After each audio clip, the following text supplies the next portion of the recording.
there's one needle. Where are the other two? Because I did my cast on.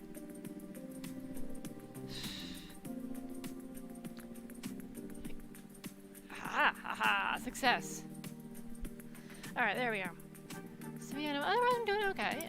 We had a thunderstorm warning here this morning, which was really fun. The sky was so dark that I had my crafting lamp on at 11 a.m. And we actually didn't get, where I am in the city, did not get a lot of rain. Apparently other parts of the province got lots of rain. We didn't get too much, but yet it was really dark, so that was problematic for taking photographs, but kind of cool. That's our cast on. It's backwards. Let me flip it. Doesn't look like much now, but we're gonna do our increases and make ourselves Hexipuff.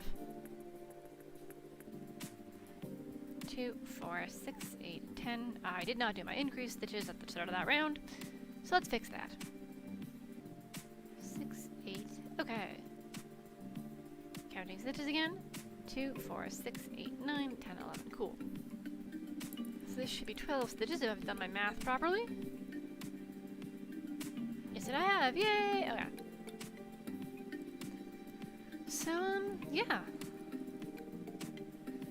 Yesterday was my first long trip on the subway since March 2021. So that was weird. It's just strange to be back on the subway for an extended period of time rather than just, getting on a bus for very short jaunts. It wasn't as crowded as I was afraid of. I was afraid it was going to be real crowded, and it actually wasn't too bad. So that was good. Next increase set. Actually, yes, for those who are new, to the stream, there is a Discord. I will put the link up for that in the ad break as well. That's the Discord link. If you do join and you're not already a member, be aware that basically you won't have a lot of posting privileges until I or the moderator, flag you and be like, yes, this person is not a bot.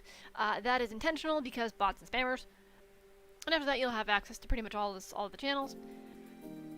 So this is 14 stitches, 2, 4, 6, 8, 10, 12 on each needle. So now we have a regular plain increase round. Alright, so Twitch is winking at me, telling me the ad is going to start, so I'm going to do that now. I am going to take a brief moment and drink some coffee and undo my last mistake. 2, 4, 6, 8, 10, 12, 14, 15. Yeah, so this should not have been an increased stitch. Alright, so we should be back in just a few minutes, and I'm just going to keep knitting until we're back. I have made a mistake of things. How did I do this? Success. We had a thunderstorm watch this morning. It was so dark I had the craft lamp on, which is weird. It's definitely getting warmer. Not as much warm here right now, but it will be apparently. So yeah, I'm sitting here knitting Hexipuffs as redeemed by Dan. And if I finish that, there's going to be backpack knitting. 8, 10, 12, 14, 16. I'm getting ahead of myself and should not have done that. 4, 6, 8, 10, 12. Whoops. 2, 4, 6. 2, 4, 6, 8, 10, 12.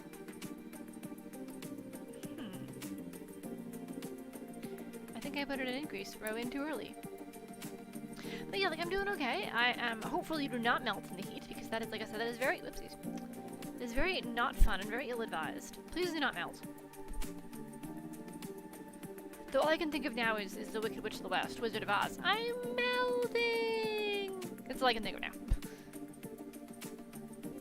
So I did a set of increases where I wasn't supposed to, so I have to go back half a row.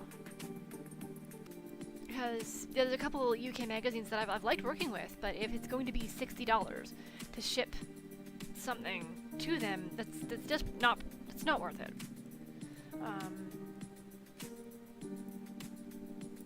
To give you some idea of the math, for an accessory, most magazines will pay you between $100 to $200 for writing the pattern, doing the sample knitting, and sending it back to them. By the way, yes, that usually works out to be less than minimum wage, which is sad. That's just the way this industry works. It's really sad. But because of that, if I'm getting $200 and I have to pay for 60 of that to sample knitting, or 60 of that to shipping, that means I'm only getting, maybe only $40 for the pattern. And while I recognize that's not within the magazine's control, the cost of shipping is not their fault, it means that, if it's, when it was $20, it's okay, you're gonna pay me $100, I keep $80. Now it's you're going to pay me 100 and I keep 40. Because basically when I look at the call, I go, okay, if you're paying me this much, how much that is going to get eaten up in things like shipping the sample to you, etc. Now that, of course, does vary by magazine and company. Some do pay more, some do pay less. Some will cover the cost of shipping the sample, like they'll reimburse you the cost. But even reimbursing it, I still have to have that $60 on hand. You know, so. It's just going to make it much more challenging to work with UK publications if they're not doing their own sample knitting. Though, to be fair, I could not get into the new Battlestar Galactica. I liked the old one. I am that nerd. It felt too much like a soap opera in space. And it's just, I'm not a fan of the soap opera genre, so yeah. I liked the old one. Like, then again, I also like old Trek, so, like, yeah. I need to find the old one, like, somewhere, and see if I can watch it again. It's not without its problems, believe me, but it was fun. It's also gotta be, like, 15 years since I watched that. Yikes. Yeah, I got to take my transit knitting with me for the first time in ages. My transit knitting is the backpack. Hang on a second, I will pick the backpack up and show you a bit more of it.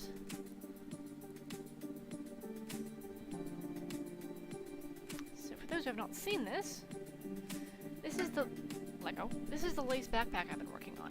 Let me get the camera so I can see where I'm at with it. Gonna completely take up the camera screen. Okay, so you can sort of see the lace pattern there. It's all crumpled up because it's on a shorter needle. Let me see if I can. There we go. That's. Oh, you've got a giant tangle. That's not gonna help. Put that in the bag. So there we go.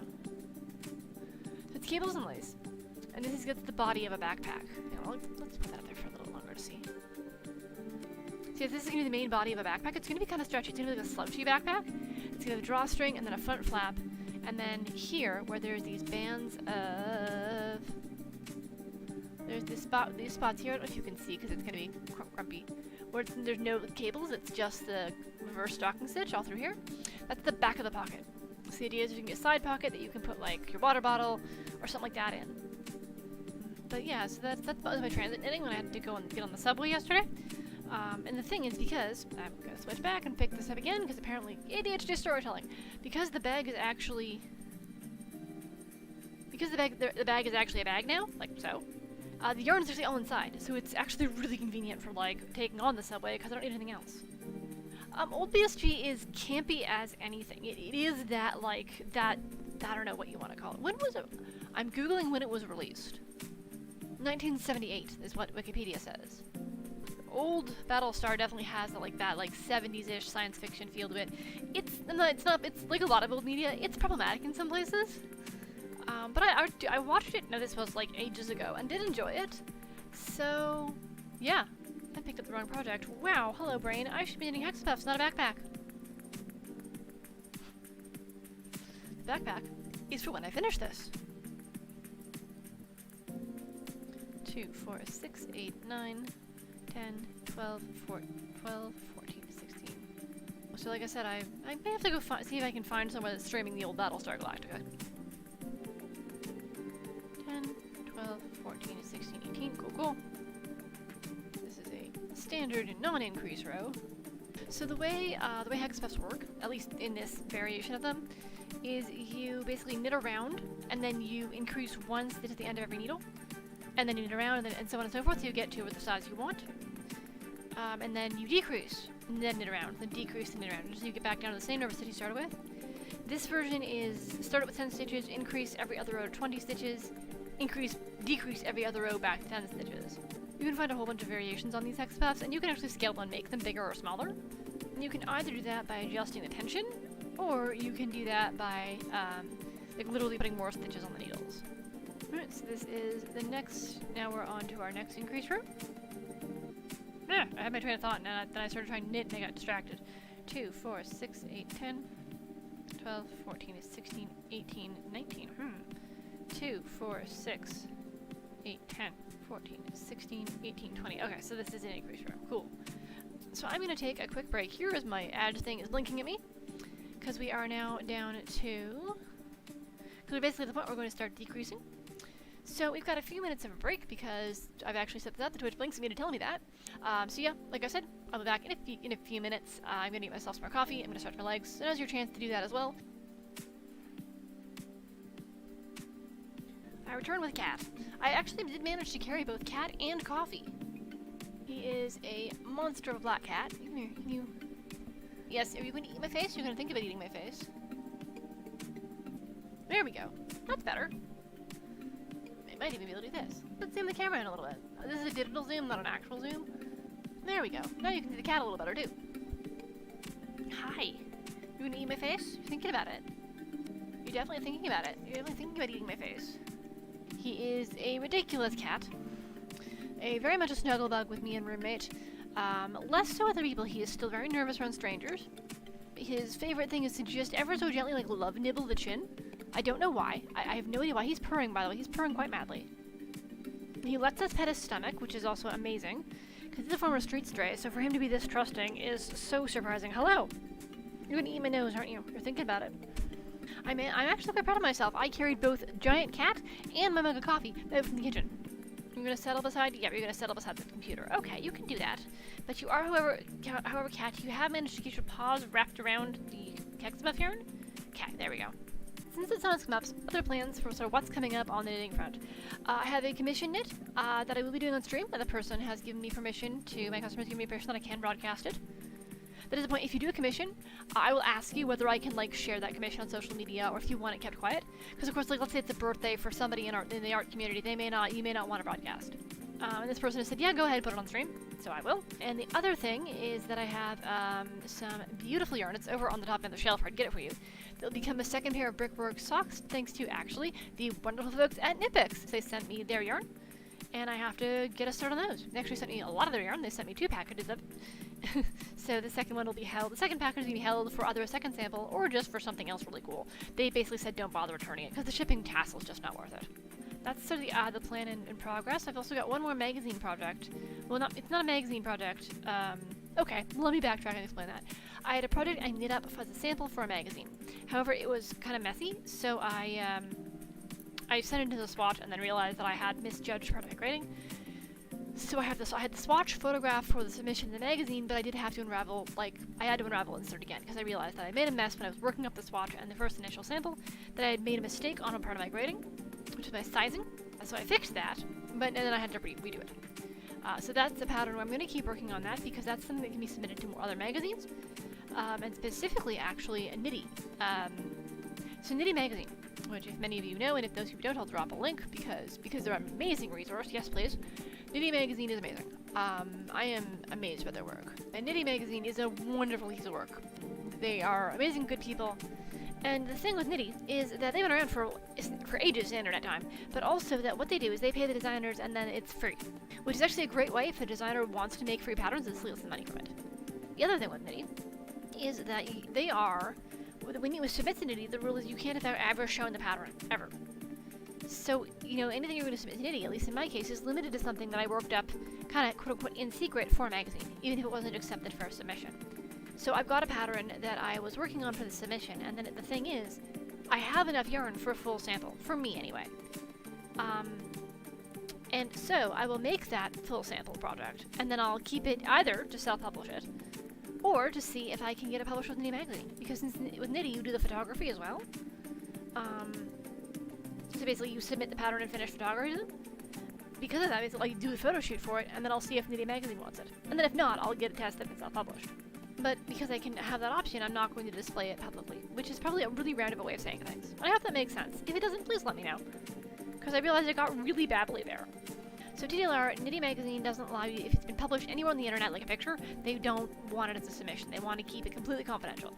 So I can take a pattern they worked up previously as a magazine submission and submit it to Knitty magazine. Did I do too many decreases here? 2, 4, 6, 8, 10, 16, 17, I did. And so that's what the plan for that particular pattern is. And like I said, if Knitty then doesn't accept it, then I can self-publish it, or I can put it up to another magazine, or I can put it up to see if KnitPicks or Crochet's IBP program wants them. You know, there's lots of options. That is actually the advantage. Even if you are not sure if you're going to submit to a magazine, take a look at the calls.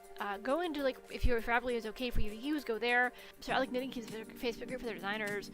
Other magazines will keep, an email list for their design calls. There's a lot.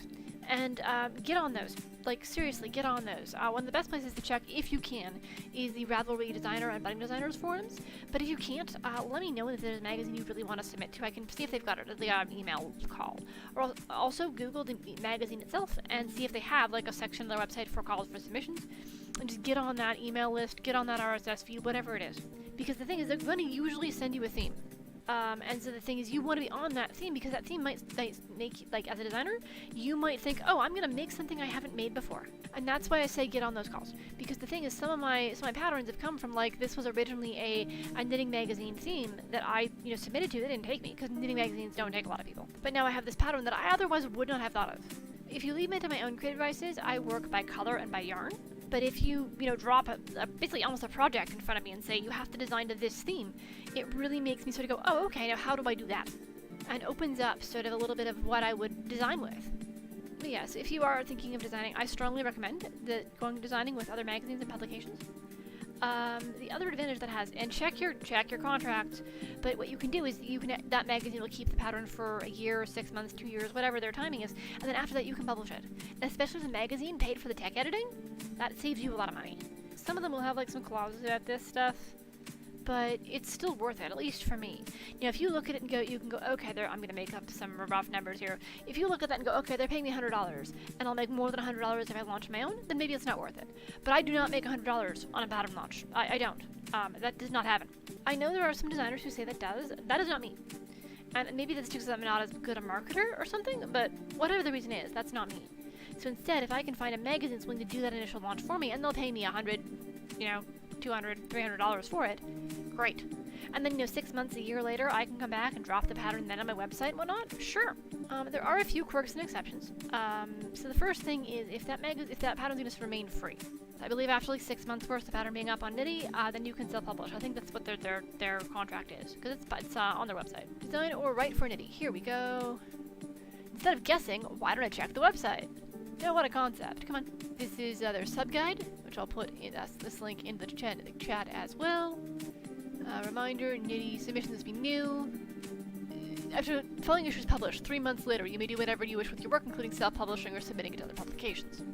So the thing with that is that means that, you submit to Knitty 3 months later, you can sell it.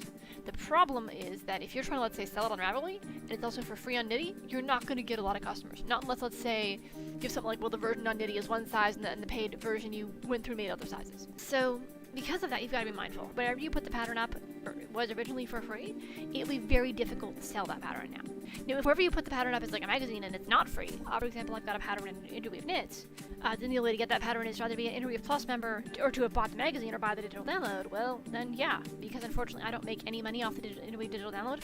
That is something where if you're going to submit to a third-party magazine, do your research, read the contract. Don't be afraid to ask to change the contract. I have asked for contracts to be changed before. And usually, like, if it's a Y, they'll be pretty cool. They'll be pretty understanding about it. I had one contract, and this actually ended up not working due to other reasons. I had one contract where they had the ruling that even if I were to self-publish, I had to use their like pattern layout. I couldn't do any kind of alterations to the text with the layout or anything. I couldn't do any kind of pattern translation, and yada yada yada. And I was like, this is a problem because I want to do large print versions, and I also want to do pattern translations. And so I said, like, wait a second, I'm not okay with this. And it turns out the only reason this company wanted to keep that clause is because they wanted to do their own pattern translations for some languages because they were a multilingual company. If I wanted to translate my patterns into Welsh, they were like, yeah, that's not what language they're targeting, go ahead.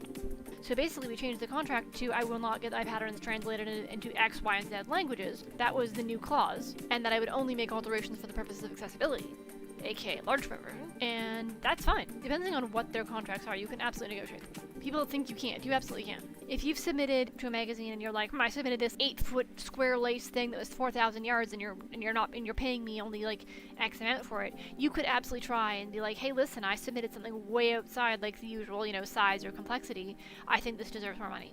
And honestly, I can think of a lot of magazines who probably willing to hear you out on that one. Because the knit backpack, I don't think all of you saw this, so let me finish this needle and then I'll show it to you. This is the knit backpack that I'm working on. Then some of you already saw it. I showed it earlier in stream. But the pattern on this is simplistic enough. It's a readable pattern, basically. So once you see how the pattern works, you can be like, okay, I can see how this comes together, and it's pretty memorizable. So it means that so long as I have my counter for knowing what row I'm on, I can actually do that and like do something else. It's taking a while. That backpack is taking a while. It's almost 200 stitches across, so it takes a lot to get it.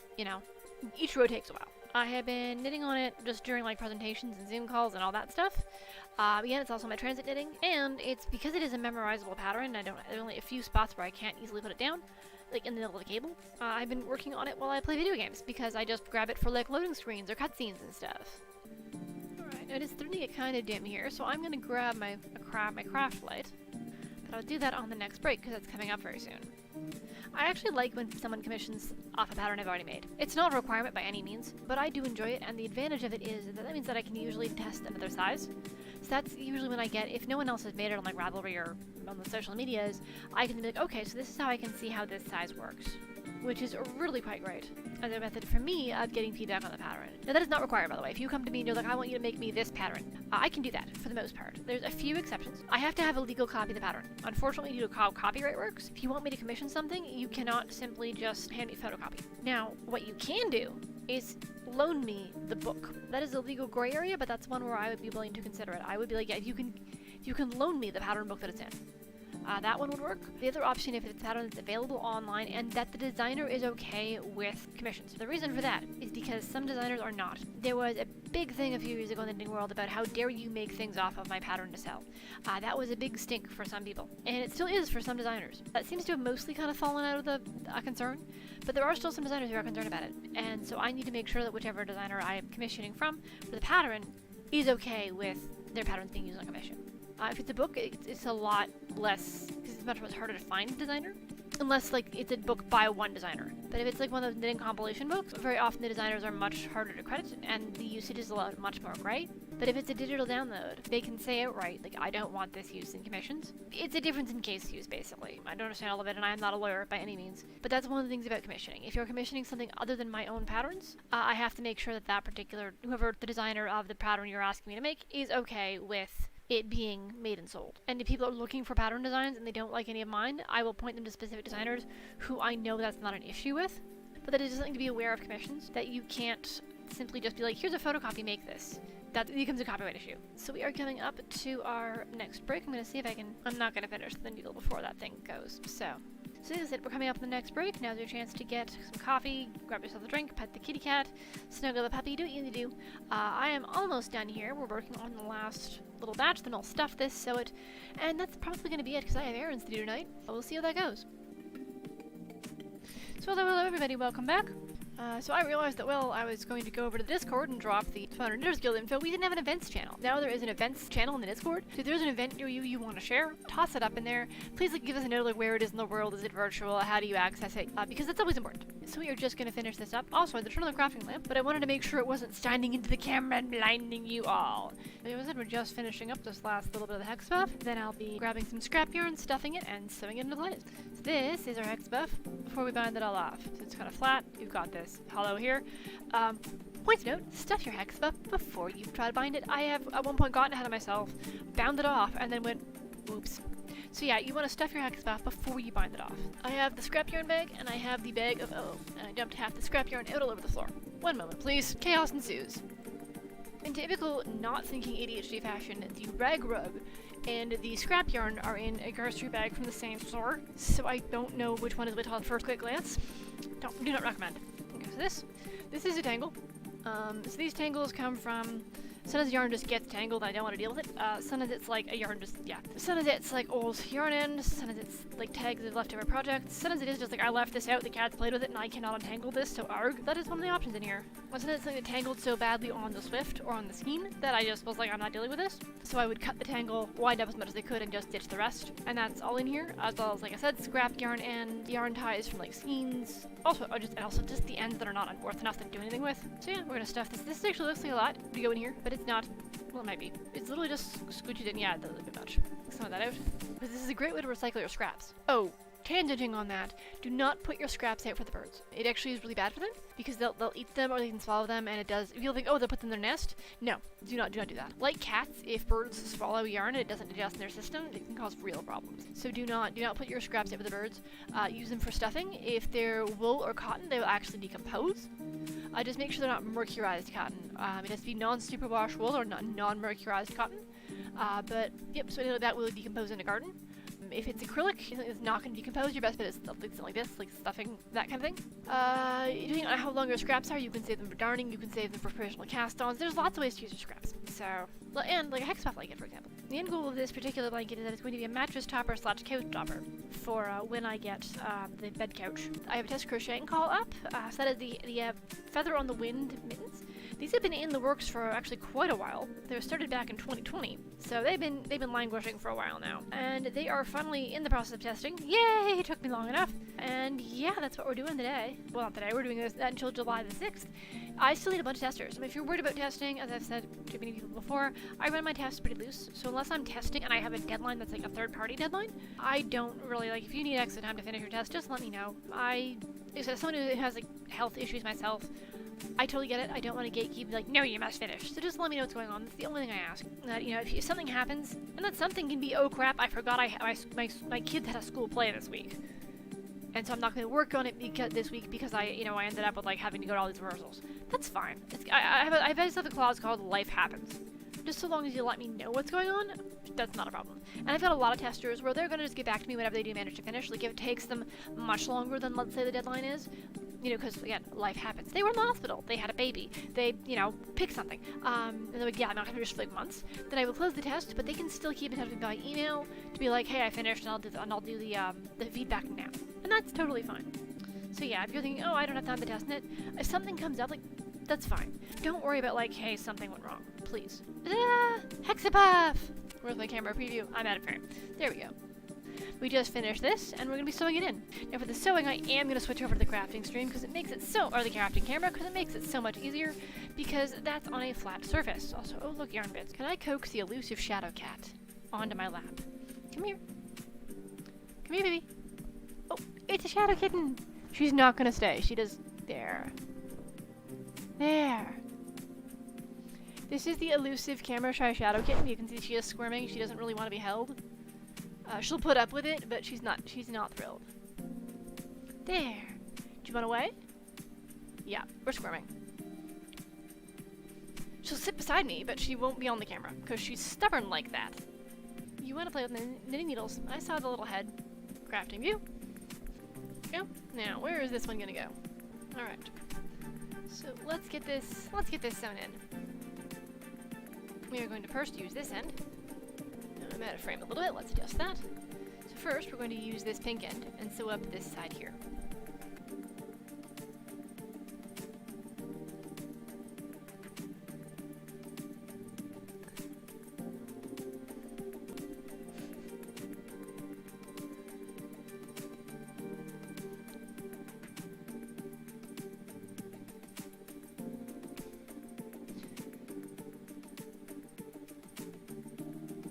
First, we're going to just use that one, and then we're going to take this, and we're going to stitch.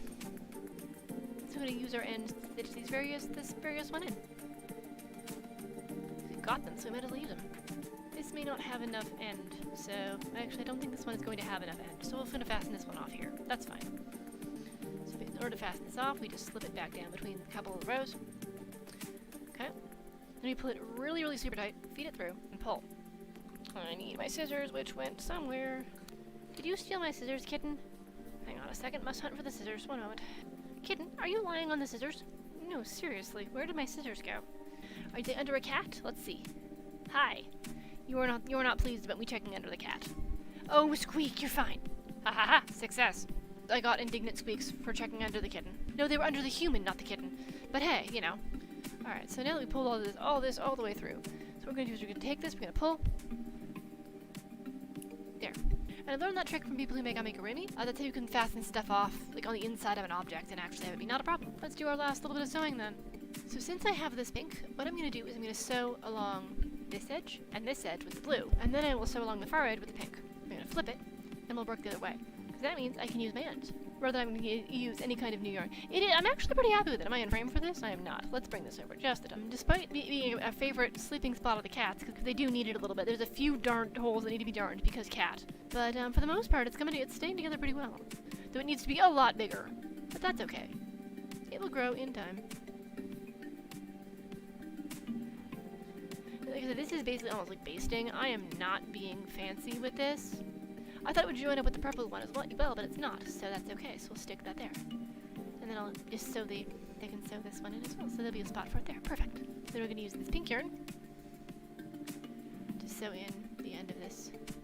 This pink art yarn is kind of, no, it's not a very nice yarn. I understand why it was in my grandmother's stash forever and a day before I got it. But it works just fine for a scrap project, so I'll take it.